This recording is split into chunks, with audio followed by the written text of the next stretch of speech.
Good day mga ka-amor. Ito nga pala, ang gawin ko ngayon is tamarind chutney. Ito nga pala yung sangkap, turmeric, onion powder, tapos isang kutsara ng central brown at saka yung mascobado na sugar. Tapos cumin, then half cup of tamarind juice. Yung boiled na yan. Tapos syempre yung salt. Ngayon, mag-umpisa na tayo. Una nating ilagay ang olive oil.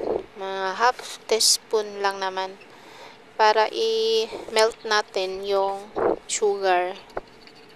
At ito na atin ang ilagay sa ating cooking pan. Kung makita natin na nag-dissolve na yung sugar,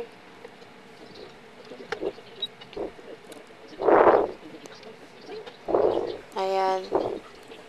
Kung mag-dissolve na, i-add na natin ang ating tamarind juice.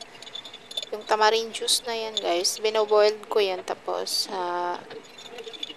preserve ko lang sa ref. Tapos, yan nga, gawin ko yung tamarind chutney.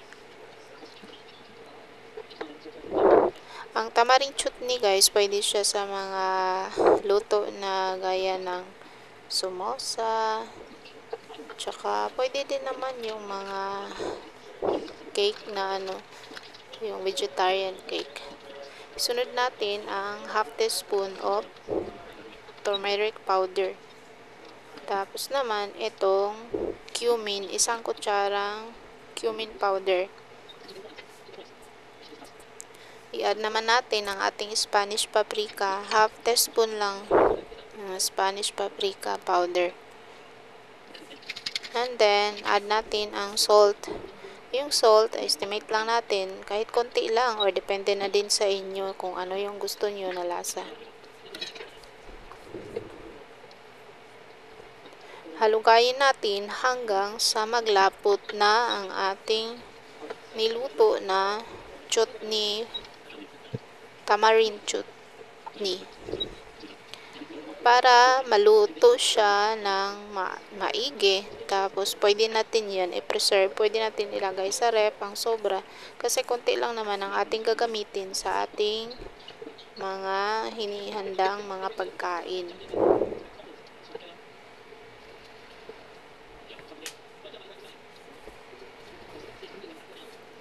So, medyo naglapot na siya. Ngayon, kasi natapos na yung pagluto, ilagay ko siya sa bottle.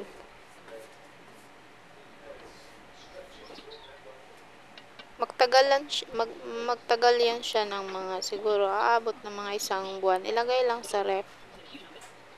Pero syempre, konti lang naman yung niluto natin. Madali lang din maubos yan.